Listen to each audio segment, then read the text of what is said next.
If you're learning a language with a particularly complicated writing system, whether that be a lot of exceptions in the way you read things, maybe it's a character-based system, maybe there are sounds and words that don't get written, or maybe there are a lot of letters written that don't get pronounced. Whichever one of those it may be or other, don't let that intimidate you at the beginning, because at the end of the day, in the grand scheme of your learning process, those things are actually kind of minuscule. We learn a language through several different modalities, right? You're not only reading. And as much as we would love to just have the alphabet or writing system directly represent the pronunciation, that's assuming that you're only reading, right? If you do immersion, like I never stop talking about, the more you hear those words being used, people are going to say them correctly the way they're meant to be said, regardless of the spelling or the writing system. And so you're going to pick up the correct pronunciation regardless, or the correct usage depending on the context and all these things. So if you do that and you also do reading or writing practice,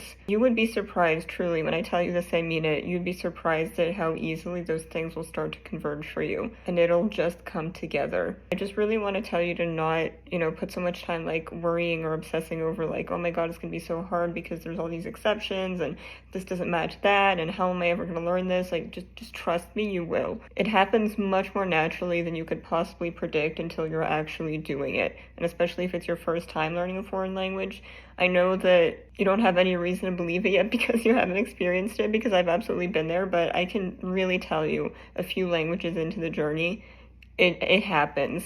Okay, take my word on this and just try to reduce your stress around that topic, because our human brains are capable of a lot. And if you need further proof, just think about the fact that you already speak English and we have an outrageous number of inconsistencies between spelling and pronunciation. I know it's hard to believe me now, but that doesn't mean I'm not going to try and tell you this. The point I'm trying to make is that if you learn how it's pronounced through speech and listening, and you learn how it's spelled through reading and writing, you'd be surprised at how quickly those two things converge in your brain, and it just won't be that big of an issue.